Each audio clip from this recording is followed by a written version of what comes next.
Well, hello, everybody. It's another Thursday afternoon, and I'm so glad to be with you today. We've got a wonderful couple with us today to interview Bryan and Donna Cumming, and they're just great new friends of Global Missions Project. And we're going to approach this a whole new way with the questions that I'm going to ask them today.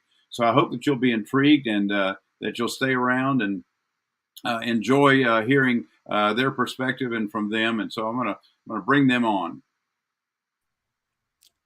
There they are.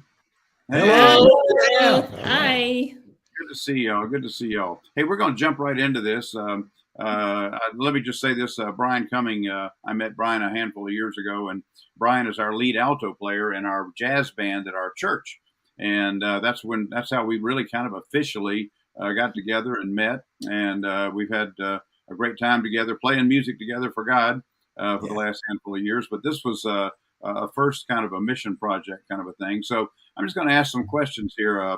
Bryan and Donna, I can let y'all give me some feedback on some things. Now, Bryan, you mentioned to me previously, and I want you to respond to this. I'm going to make a statement here that we have a lot of really fine players that do travel with us with Global Missions Project, but I have heard a statement on occasion from those that are more professional. They actually get paid to play, and they've said, "Well, I know you said it's a mission trip, but you're asking me to pay to go and play." I don't know that I want to do that. Do you have any response to that, Bryan? Yes. It was a few years ago when you did mention the trip to Cuba, and I think it was the Havana Jazz Festival, something that was a very exciting idea to me as an experience. But it did require money, and it did require the possibility of asking for money to take the trip. And that was a block for me in being able to think about it, because I had never taken a trip to play music without being paid. And so it was a complete paradigm shift. And I really wasn't ready. And there wasn't much time I wasn't in a situation where I could afford it. But a few years down the road, a lot of things have happened. And one of the things that's happened for me personally is I've attained a deeper perspective on the talent that God gave me and the purpose that God has for me, rather than just using my instrument to go earn some money. It's really a lot deeper than that. And so one way to explain the difference is that I gradually, and especially in the last few years, and you've been able to see this, I've become more fully acquainted with and influenced by the culture that has missions as part of the purpose of it. And so now I'm married to Donna, and we can look at a mission trip as a great experience that, in fact, is a lot less expensive than a vacation would be to the same place, and has the additional satisfaction of being for a purpose. And, it's got plus the music that's very satisfying to me. And so it's all part of a major paradigm shift that has been part of my spiritual journey. I really don't look at music as a professional musician anymore, even though it's still possible that I can get compensated. That I see that as God providing for me rather than me earning money as a musician.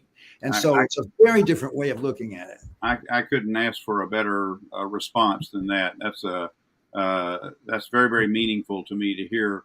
That was your heart that I was hearing. It wasn't just words, and I'm so thankful to that. And so you actually answered kind of my next question, which was kind of what prompted you to go now instead of a few years ago, and you just explained that, and that's very, very good. And if you don't mind me asking, you and Donna are recently married, and part of that was what happened in recent years in the past is that you both lost your spouses, and then so what? Can I just ask the question? What brought y'all together? Well, we are convinced it was God. It was it happened to be a gig where Donna was getting actually free entertainment at the downtown square on the Saturday morning at the farmers market in Murfreesboro. Yeah, she can tell that story. I was representing an orchestra in Murfreesboro, and it wasn't but a few months out of the quarantine, and we weren't able to have concerts at the time. So I just took upon a project of my own to find musicians to play at the farmer's market, and they were coming for tips. And so a local jazz pianist who had played with our orchestra before asked to be a guest on a Saturday, and she wanted to bring a friend with her. And the friend she brought that day was Bryan.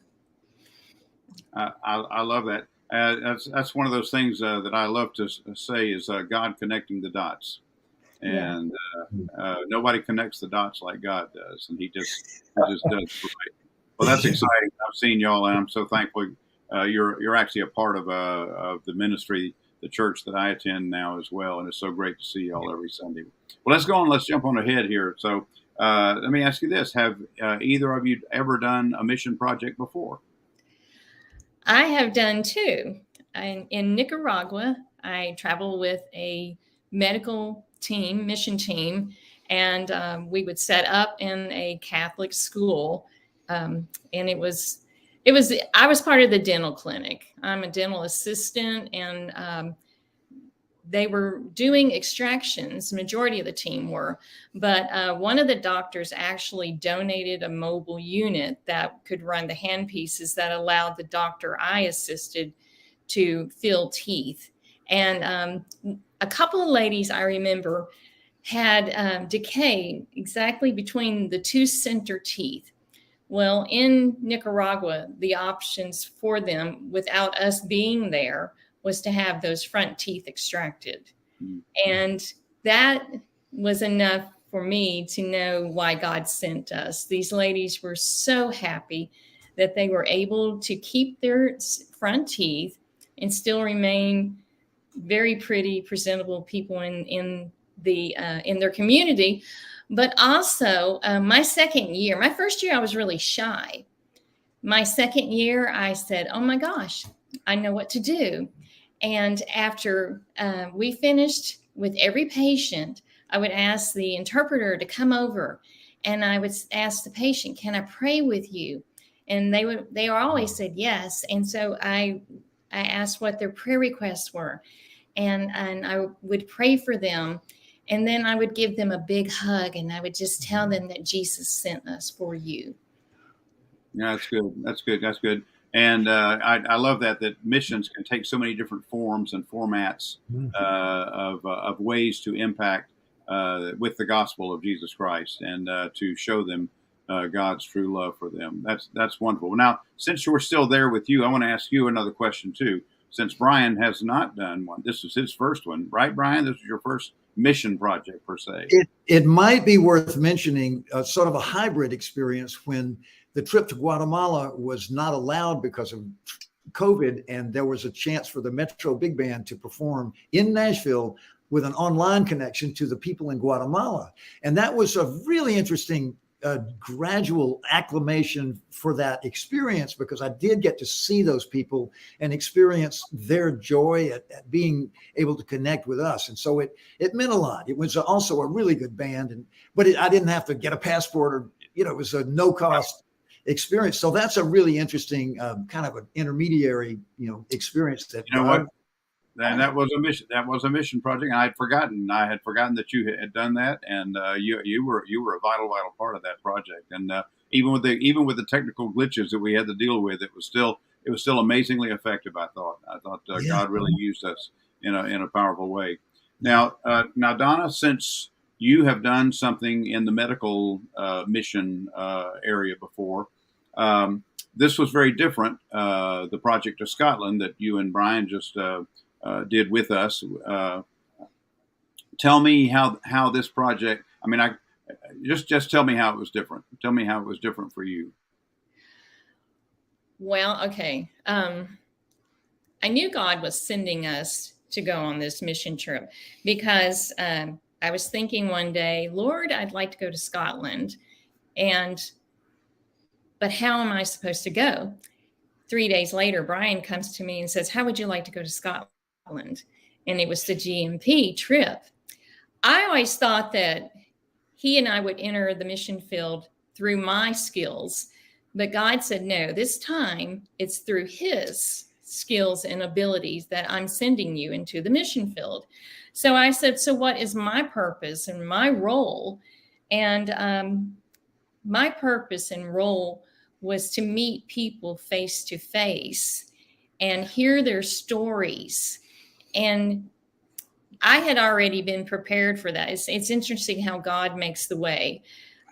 Because I was involved with the orchestra on the board of directors in Murfreesboro, I was accustomed to walking up and down the aisles before concerts began, just walking to people and saying, "Hi, I'm Donna, and I'm here to meet you, and tell me why you're here tonight. How did you come to hear about us?" Well, on the streets in Scotland, my job, along with several other wives, was to hand out the flyers for the concerts.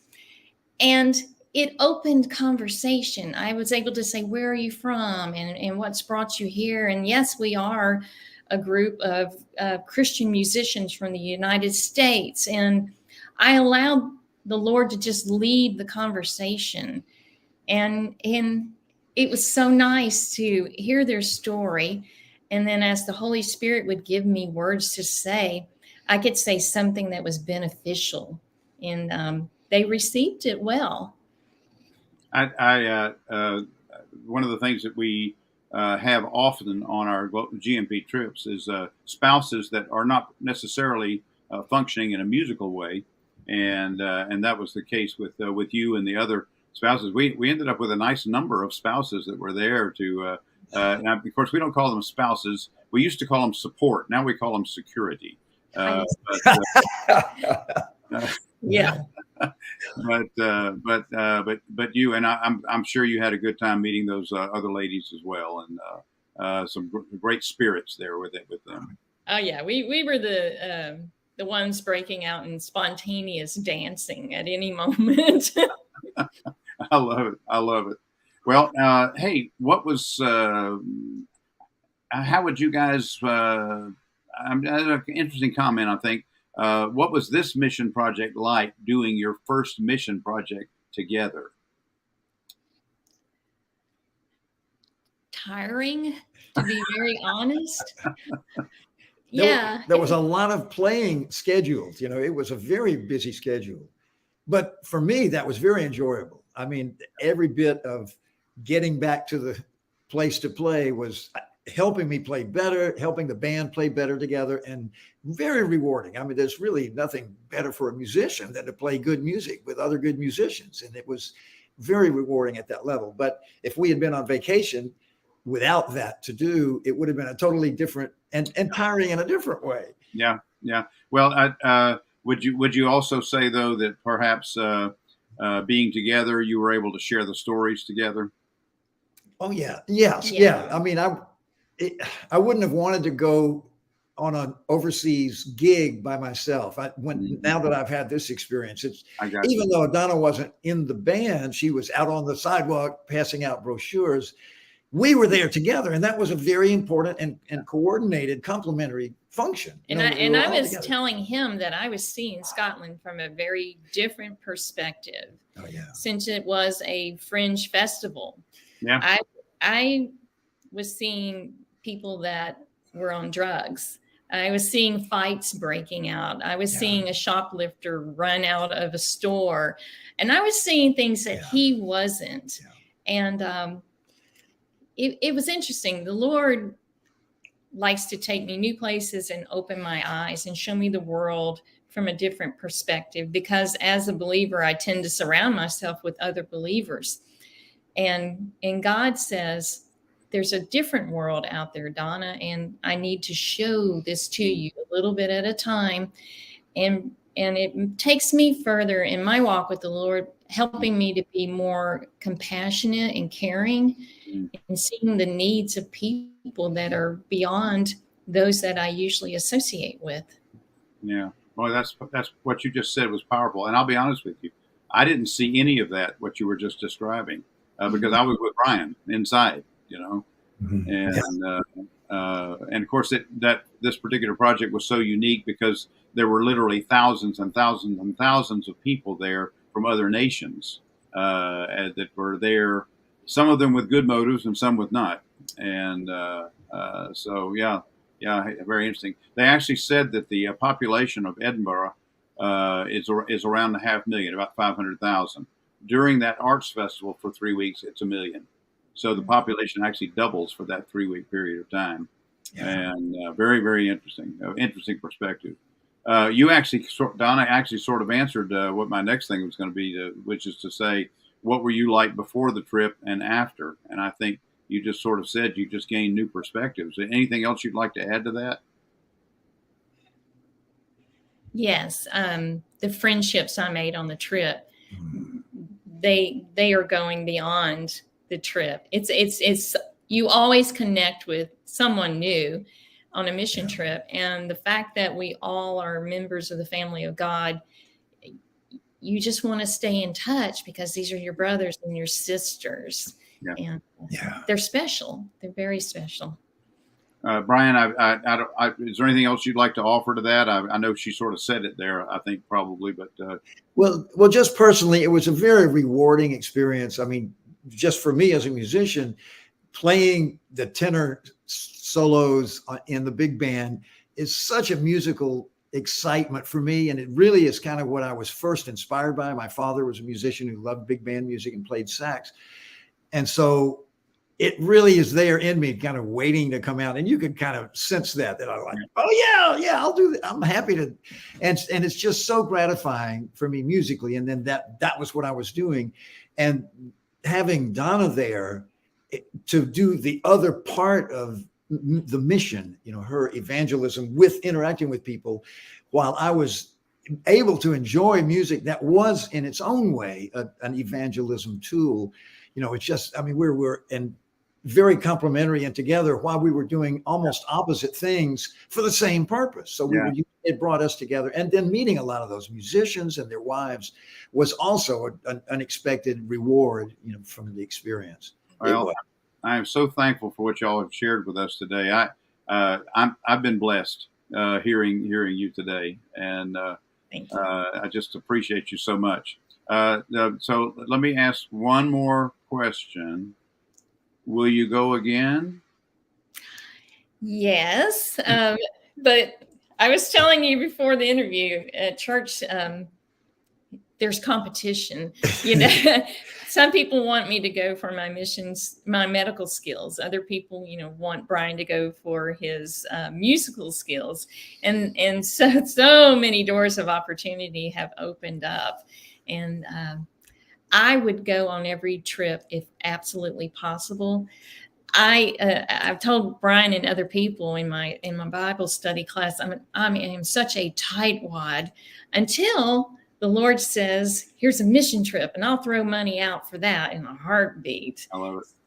So we now have a pickle jar with change in it, with the purpose of just saving money, just for the fun of it. That's good. And I want you to know that since you expressed that interest to me about the medical with the dental, I'm already working on ideas for you on some of our projects. So I just want you to know. Thank you. Yeah. All right. Hey, listen, it's been great to talk to you guys today. I hope that everyone who is listening to this interview today has been as blessed as I have been, just hearing their hearts and hearing the way that they were blessed through this project. And if you haven't signed up to go on one, it's time. And we hope that you will join us soon. And we just pray God's blessings on you today, everybody who's listening today, and all of our GMP friends that are watching today. And we hope to see all of you very, very soon. Thank you, Bryan and Donna. See you soon. Thank you, Camp. Great to see you. Enjoy.